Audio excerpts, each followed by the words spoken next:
Hormuz തീരത്ത് തകർന്നു വീണ അമേരിക്കയുടെ അപ്പാച്ചെ ഹെലികോപ്റ്റർ സൈനികരുടെ കരുത്തുറ്റ പോരാളിയായിരുന്നു. ഏറ്റവും കരുത്തുറ്റ ആക്രമണ ഹെലികോപ്റ്ററാണ് AH-64 അപ്പാച്ചെ ഗൺഷിപ്പ്. US കരസേനയ്ക്കായി വികസിപ്പിച്ചെടുത്ത ഈ കോപ്റ്ററിന്റെ പ്രധാന ലക്ഷ്യം ശത്രുക്കളുടെ ടാങ്കുകൾ തകർക്കുക എന്നതാണ്. ഏത് കാലാവസ്ഥയിലും പ്രവർത്തിക്കുമെന്നതാണ് പ്രത്യേകത. 1986 മുതലാണ് അപ്പാച്ചെ സേനയുടെ ഭാഗമാകുന്നത്. പിന്നീട് അമേരിക്കൻ സൈനിക വ്യോമയാന രംഗത്തെ പ്രതീകമായി മാറി. ഏറ്റവും പ്രശസ്തമായ സൈനിക ഹെലികോപ്റ്ററും അപ്പാച്ചെയാണ്. ബോയിങ് ഡിഫൻസ് ആണ് അപ്പാച്ചെ വികസിപ്പിച്ചത്.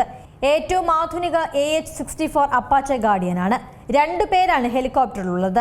പിൻസീറ്റിൽ പൈലറ്റും മുൻസീറ്റിൽ കോ പൈലറ്റും ഇരിക്കും. ആയുധ സംവിധാനങ്ങളിൽ ഭൂരിഭാഗവും നിയന്ത്രിക്കുന്നത് ഗണ്ണറാണ്. പ്രധാന റോട്ടറിന് മുകളിൽ സ്ഥാപിച്ചിട്ടുള്ള സെൻസർ സംവിധാനമാണ് പ്രധാന സവിശേഷത. കുന്നുകൾക്കോ മറ്റു മറകൾക്കോ പിന്നിൽ ഒളിച്ചിരുന്ന ശത്രുക്കളെ നിരീക്ഷിക്കാൻ അപ്പാച്ചയ്ക്ക് കഴിയും. ഹെലികോപ്റ്ററിന്റെ താഴെ ഘടിപ്പിച്ചിട്ടുള്ള 30 mm 230 ചെയിൻ ഗണ്ണാണ് പ്രധാന ആയുധം. മിനിറ്റിൽ 100 കണക്കിന് റൗണ്ടുകൾ ഉതിർക്കാൻ കഴിയുന്നതാണ് ഈ തോക്ക്. വാഹനങ്ങൾക്കും ശത്രു സൈനികർക്കും എതിരെ ഇത് ഫലപ്രദമായി ഉപയോഗിക്കാം. ടാങ്കുകളും സുരക്ഷിത താവളങ്ങളും തകർക്കാൻ രൂപകൽപ്പന ചെയ്ത AGM-114 ഹെൽഫയർ ഗൈഡഡ് മിസൈലുകൾ വഹിക്കാൻ സാധിക്കും. ലക്ഷ്യങ്ങളെ ആക്രമിക്കാൻ ഹൈഡ്ര 70 റോക്കറ്റ് പോഡുകളും ഘടിപ്പിക്കാവുന്നതാണിതിന്. 2 ടാർബോ ഷാഫ്റ്റ് എഞ്ചിനുകളുടെ കരുത്തിൽ മണിക്കൂറിൽ 300 കിലോമീറ്റർ വേഗം കൈവരിക്കാൻ അപ്പാച്ചയ്ക്ക് സാധിക്കും. ചെറിയ തോക്കുകളിൽ നിന്നുള്ള വെടിയുണ്ടകളെ ചെറുക്കാൻ കവചത്തിനാകും.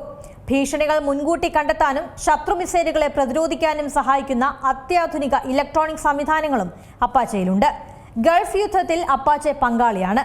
അഫ്ഗാനിലും ഇറാഖിലും വ്യാപകമായി ഉപയോഗിച്ചു. US പുറമെ Britain, India, Japan, Saudi Arabia സേനകളും അപ്പാച്ചെ ഉപയോഗിക്കുന്നുണ്ട്. ഏറ്റവും പുതിയ വാർത്തകളും വിശേഷങ്ങളും വിരൽ തുമ്പിലറിയാൻ Zee മലയാളം ന്യൂസ് എല്ലാ ഡിജിറ്റൽ പ്ലാറ്റ്ഫോമുകളിലും ലഭ്യം.